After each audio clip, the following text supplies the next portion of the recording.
Assalamualaikum dan salam Sarawak Maju Makmur bersama saya Hafizah Munirah Mahrab.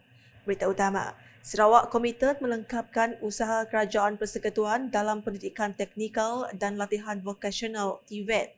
Premier Sarawak Datuk Petinggi Tan Sri Dr. Abang Abdul Rahman Zuhadi Tun Datuk Abang Openg berkata, Kementerian Pendidikan, Inovasi dan Pembangunan Bakat Sarawak MEITD telah ditugaskan untuk bekerjasama dengan agensi lain dalam menerajui latihan teknikal di negeri ini. Katanya kajian oleh Universiti Malaysia Sarawak UNIMAS pada 2014 telah menganggarkan bahawa menjelang 2030 lebih daripada 1 juta pekerjaan baru akan diwujudkan di mana lebih daripada 50% atau lebih daripada 600,000 pekerjaan akan menjadi pekerjaan mahir dan separuh mahir. Now you can see why we are very enthusiastic about TVET. Now we have 104 public and private TVET institutions in the state with a total capacity of about 30,000 trainees. These institutions jointly produce an annual output of about 11,000 certificate holders in different trades. Beliau berkata demikian dalam teks ucapan yang dibaca oleh Menteri Pendidikan, Inovasi dan Pembangunan Bakat Sarawak, Datuk Seri Roland Sagahwiin yang mewakili beliau dalam Majlis Penutupan World Skills Malaysia Sarawak 2023 di Pusat Kecemerlangan Teknikal Sarawak Santex di Santubong pada Isnin. Jelasnya lagi, pada kadar semasa ini, Sarawak hanya akan dapat melahirkan 500,000 pekerja mahir menjelang 2030. We need to substantially increase our training capacity. The state will require a threefold increase in TVET enrollment in order to meet the state's and the nation's need.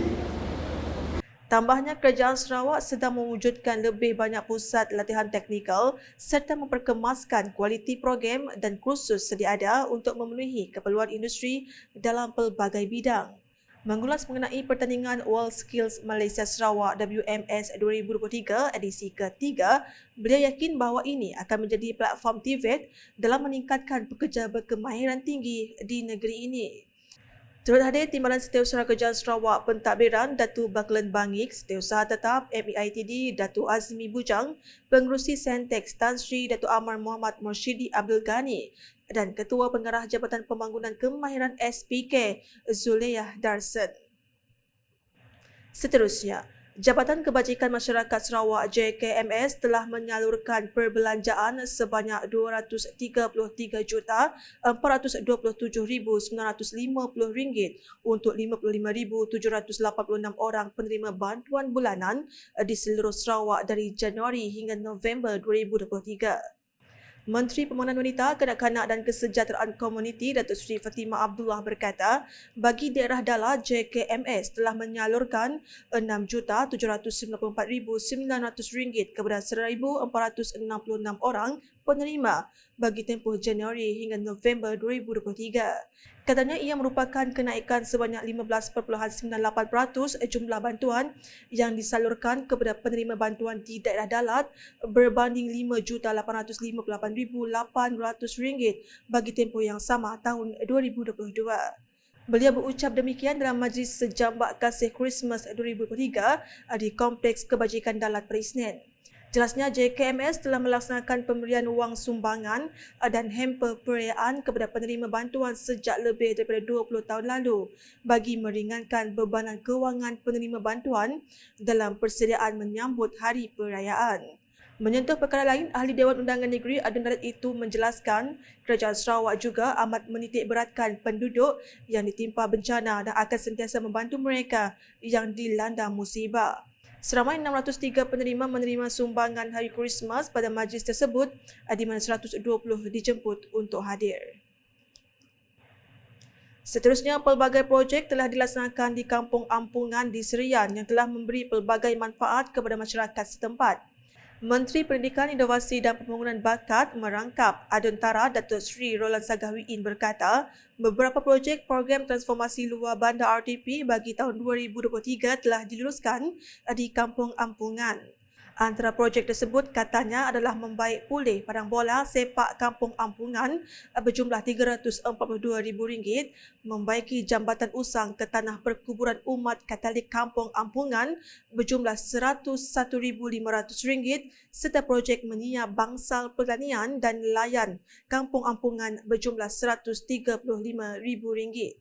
Selain itu, beliau juga memaklumkan projek pembinaan tadika kemas Kampung Ampungan juga telah diluluskan dengan kos berjumlah RM630,000. Beliau berkata demikian semasa hadir pada majlis kesyukuran Ketua Kaum Kampung Ampungan yang baharu pada Sabtu.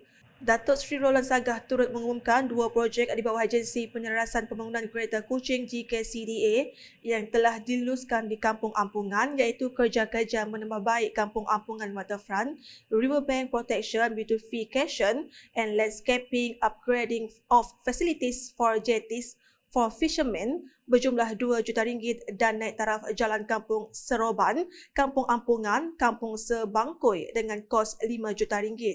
Dalam majlis tersebut, beliau telah menyampaikan sijil lantikan Ketua Kaum kepada Ketua Kaum Kampung Ampungan yang baharu, Johannes Chanoi. Di Lingga pula, penganjuran Regata Lingga yang memasuki edisi kedua tahun kedua ini amat bertepatan dalam menggalakkan penglibatan pelbagai lapisan masyarakat. Menurut Menteri Pelancongan Industri Kreatif dan Seni Persembahan Sarawak, Datuk Seri Abdul Karim Rahman Hamzah, ia juga sebagai wadah bagi menggalakkan golongan belia untuk turut serta dan menyokong acara sukan air yang boleh memupuk gaya hidup sihat selain mengeratkan lagi silaturahim antara masyarakat setempat. Dalam ucapannya, beliau yakin Regata Lingga kali ini sudah semestinya mendatangkan banyak manfaat kepada seluruh warga Lingga khasnya dan seluruh warga di bahagian Seri Aman secara amnya kerana acara ini sentiasa membawakan keunikan di dalam setiap penganjurannya. Beliau berkata demikian semasa berucap dalam Majlis Penangguhan Regata Lingga 2023 di sini pada Ahad. Untuk makluman, pelbagai pengisian acara dan aktiviti menarik telah disusun rapi bagi menarik kedatangan pengunjung dari dalam dan luar kawasan Lingga. Mencuri tumpuan, pastinya acara regata yang telah berjaya menghimpunkan sebanyak 29 pasukan yang berentap bagi merebut gelaran Raja Sungai Lingga 2023. Selain itu, terdapat program lain yang turut diadakan seperti Ratu Regata Lingga, Battle of the Bands, Powerboat Racing dan banyak lagi. Keperkembangan di Lundu, seramai 224 pelajar telah menerima bantuan voucher bantuan pakaian seragam Yayasan Sarawak untuk kawasan Tanjung Datu berjumlah RM200 untuk setiap pelajar. Justru Adun Tanjung Datu Azizul Anwar Adenan berharap bantuan ini sedikit sebanyak membantu persediaan pelajar yang kurang berkemampuan untuk kembali ke sekolah pada tahun hadapan. Beliau berkata demikian pada majlis simbolik penyerahan voucher bantuan pakaian seragam sekolah Yayasan Sarawak 2023 untuk DUN N3 Tanjung Datu di Pejabat Pendidikan Daerah Lundu pada Sabtu. Ujarnya, pelajar haruslah belajar bersungguh-sungguh kerana Kerajaan Sarawak melalui Yayasan Sarawak pada setiap tahun akan membantu pelajar yang masih ingin meneruskan persekolahan. Katanya pada tahun hadapan sebanyak RM2 juta peruntukan akan ditambah dan ini akan memberikan manfaat kepada 10,000 lagi pelajar di negeri ini untuk mendapat bantuan yang sama. Bagi daerah Lundu dan Sematan, seramai 300 orang pelajar akan menerima voucher bantuan pakaian seragam sekolah Yayasan Sarawak bagi tahun 2023 dengan 226 orang penerima dari kawasan Tanjung Datu, manakala 74 lagi dari kawasan Opar. Perkembangan berikutnya. Kemeriahan persiapan Hari Krismas pada tahun ini sudah mula dirasai dan semakin rancak lebih-lebih lagi kepada penganut Kristian di Sarawak.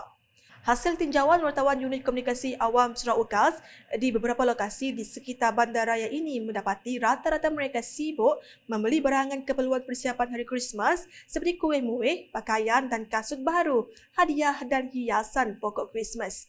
Ramai juga dalam kalangan mereka yang bekerja di Bandaraya Kuching turut sama sibuk merancang perjalanan untuk pulang ke kampung halaman bagi menyambut perayaan bersama ahli keluarga tersayang.